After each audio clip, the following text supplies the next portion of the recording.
tá aqui já? Acho que já. Pô, tem até... Aí, tem 13 pessoas. Meu Deus. Oi? Estamos aqui já. Oh, glória. Deus vos abençoe, meus irmãos. Pode cortar aí. Esse é louco. Estamos de volta. E agora vamos ouvir a palavra com o presbítero Jonathan Carlos. Queria que você ficasse ligadinho aí na rádio agora. Vamos ouvir Deus falar através da vida desse servo de Deus. Deus abençoe. As Escrituras testificam o poder e a verdade. Ouça agora o que diz a palavra de Deus ao teu coração. Meus irmãos, amados ouvintes, mais uma vez, a paz do Senhor. Um bom dia a todos que estão conosco na live, pela página, todos aqueles que estão nos acompanhando essa manhã, que Deus vos abençoe. Eu tenho uma palavra de Deus para o seu coração, que se encontra no Evangelho segundo escreveu Mateus, capítulo 14.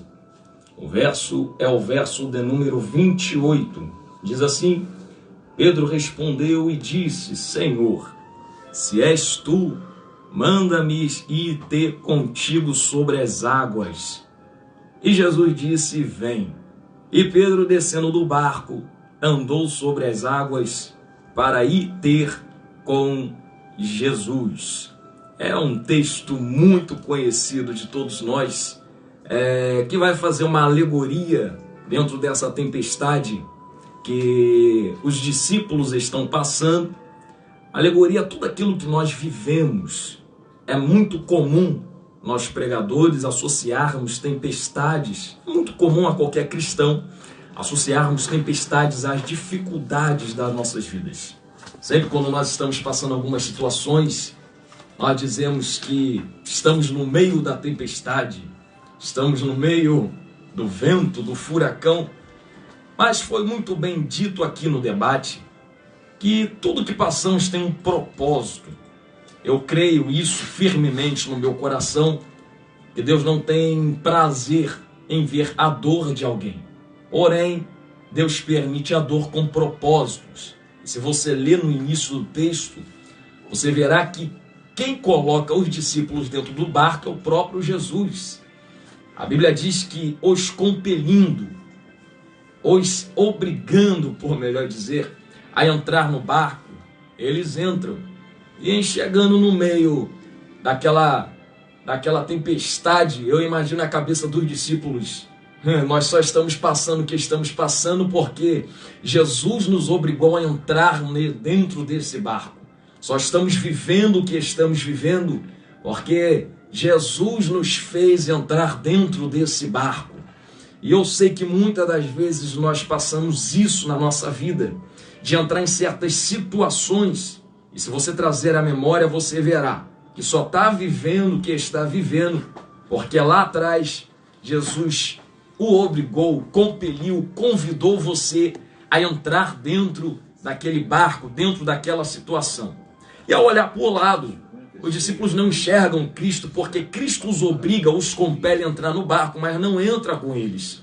Cristo fica na praia, enquanto eles estão navegando para dentro daquela tempestade. O desespero bate. Eu imagino um olhando para o outro e dizendo: é daqui para melhor. Nós vamos morrer, nós vamos perecer. Afinal, quem está no meio dessa tempestade conhece de mar, conhece de tempestade. São pescadores, são especialistas no que eles estão vivendo, são especialistas no que eles estão passando. O vento é contrário, o mar está agitado. Porém, o verso 25 traz uma esperança, dizendo que a quarta vigília da noite, Jesus vai até eles andando sobre o mar.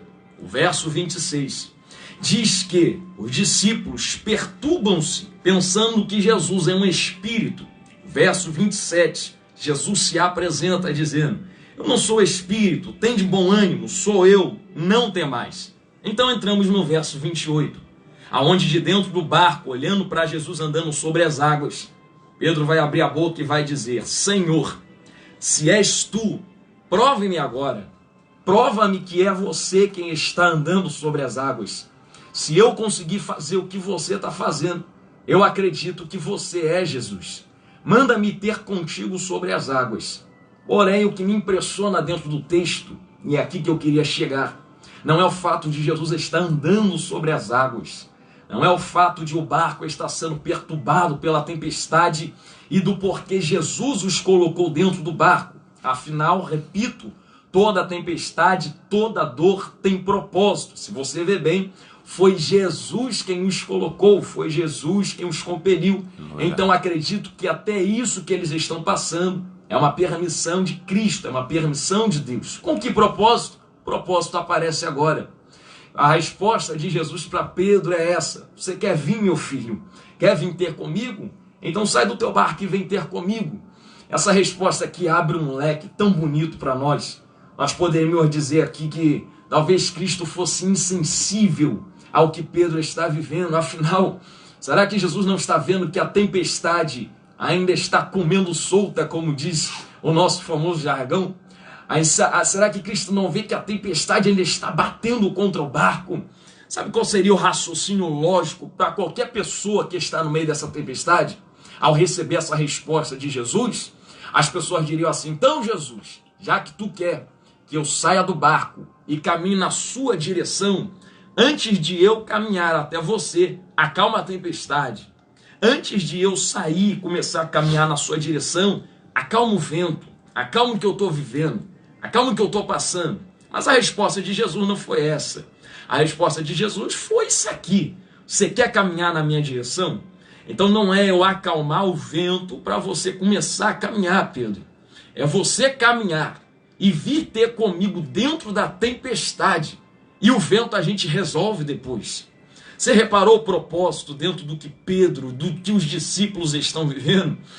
Eu imagino por que Pedro está pedindo para ir ter com Jesus no meio da tempestade.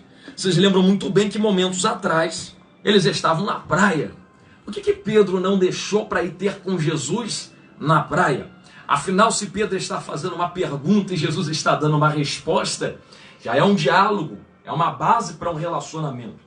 Mas olha onde Pedro vai caçar relacionamento com Jesus no meio de uma tempestade. Por que Pedro não deixou para ir ter relacionamento com Jesus na praia? Por que caça relacionamento com Jesus na tempestade? E deixa eu aplicar isso aqui para a sua vida, amado ouvinte. Já reparou quantas das vezes nós precisamos entrar em tempestades para procurar relacionamento com Jesus? Já reparou quantas vezes nós precisamos entrar em tempestades para procurar intimidade com o Mestre? Jesus sabe, como você ouviu aqui no debate, que muitos de nós só funcionamos no meio de tempestades. E para ficar fora de tempestade e ir para o inferno, é melhor entrar na tempestade e ter relacionamento com Ele e ir para a glória. É por isso que Ele permite certos tipos de tempestades na nossa vida. Isto é propósito. E Pedro sai daquele barco. Pedro caminha sobre as águas. Mas, ao ver a força do vento, ao ver a força da tempestade, Pedro começa a afundar. Jesus sai de onde está, caminha até Pedro, puxa a mão de Pedro, o coloca sobre as águas e diz: ó Pedro, homem de pequena fé, por que você duvidou? Já caminhou tanto até o meio, já caminhou tanto até aqui, já teve tanta coragem para sair do barco, já teve tanta coragem de enfrentar a tempestade, já teve tanta coragem de enfrentar vento, já teve tanta coragem de enfrentar as ondas. Se você já teve tanta coragem, estava dando certo, você estava andando sobre as águas, por que duvidar agora? Se até hoje você conseguiu enfrentar vento, se até hoje você conseguiu enfrentar tempestade, até hoje você está de pé caminhando. Meu Deus. Você está entendendo o que eu estou falando com você essa manhã? Está entendendo o que Deus está falando através da minha boca contigo? Olha quanto tempo você já está vivendo essa tempestade. Olha quanto tempo você já está vivendo essa luta, essa provação. Quanto tempo você está dizendo que isso vai te matar e está você aí vivo, ouvindo essa palavra. Porque essa tempestade nunca foi para te matar. Esse vento, essa provação nunca foi para te destruir. Está vivendo o que está vivendo e está caminhando. Está passando o que está passando e está indo na direção de Jesus. Está indo na direção de Cristo. Então não é hora de duvidar. Não é hora de parar. Não é hora de perecer. É hora de continuar caminhando. É hora de continuar na direção de Cristo. Para finalizar, para você guardar essa palavra no coração, Jesus levanta Pedro, leva até o barco, acalma a tempestade, olha para os discípulos e os discípulos o adoram, dizendo verdadeiramente esse é Filho de Deus. Fica aqui com essa palavra. Deus tem um propósito por trás da sua tempestade. Você não vai morrer nesse vento. Aproveita isso para ter mais relacionamento e intimidade com o nosso Mestre. Deus vos abençoe. Amém. Maravilha.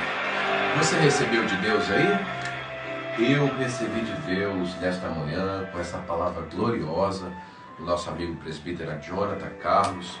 Deus abençoe, servo de Deus. Obrigado pela sua presença aqui no programa. Tá? Quer mandar um abraço?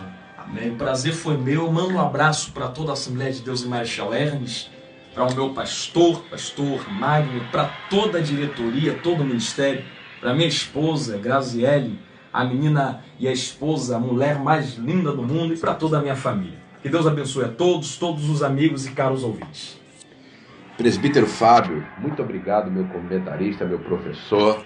Deus abençoe. Muito obrigado pela sua presença. Amém. Também quero agradecer a Deus por essa oportunidade, mandar um beijão para a minha igreja, a comunidade Emanuel Cordovil, o Coronel Camisão 37, Praça 13, beijão para meus pastores, pastor Marcos, pastora Cláudia. Deus abençoe toda a membresia daquela igreja. Amo vocês, tamo junto. E tá acabando o programa. Que peninha, né?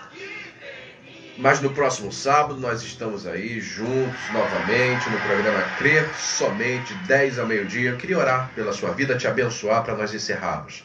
Nosso Deus e Pai, muito obrigado por esse programa, Senhor, onde pessoas foram edificadas pela Tua palavra. Obrigado por essa manhã maravilhosa. Eu te peço abençoar cada ouvinte que ficou ligado aqui conosco na rádio, amigo taxista, dona de casa, todos aqueles que ficaram ligadinhos aí no programa Crer Somente. Que Deus abençoe a sua vida. Amém? Até sábado que vem. Deus abençoe. Deus abençoe, meus irmãos. Fiquem na paz de Deus. Amém? Continue nos acompanhando pela página, que nós estaremos sempre postando uma palavra de Deus para a sua vida. Fiquem na paz.